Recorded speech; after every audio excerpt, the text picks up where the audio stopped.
起晒㗎嘛，可賓士嘅大家都一直都俾我哋嘅印象係隻谷草千二咪好叻㗎嘛，佢千四嘅證明就比較少啲。其實你賽前3區嚟講，你嘅信心係點㗎咧？當然你睇個賠率就知信心就唔係好大㗎啦。咁同埋佢都冇呢個賽績，但係其實之前我哋嘗試咗係想跑千四，因為佢比較即係佢冇得留嘅咧嘛，佢係得個走字。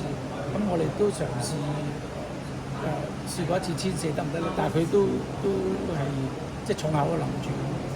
今次就配上董明朗，其實今場野馬關鍵喺邊度？關鍵我諗就係隻馬就比較 relax 啲啦，可以留到啦，同埋佢可以即係轉彎嗰個 pacing 佢又拉慢咗，咁變咗你後邊嗰啲馬都好難做。咁你喺佢瓜其實嗰隻馬嗰個口徑反而係即係佢可以駕馭到。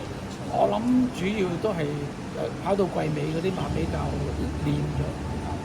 咁其實值得一提就係董明朗，佢上一場就騎手機標靶，今場其實個配搭係佢自己即係選擇坐騎，還是你安排？其實呢一場嗰個配搭就係之前咧，大家都以為今轉會係跑，咁所以其實你睇到個配搭係亂得好緊要。咁另外其實威哥都另外2匹賽，佢嘅包裝 T 恤今場都跑得唔錯。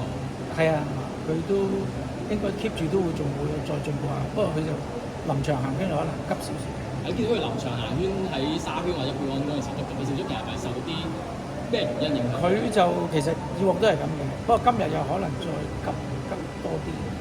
再次恭喜晒威哥，麻煩晒，thank you，感謝。多謝。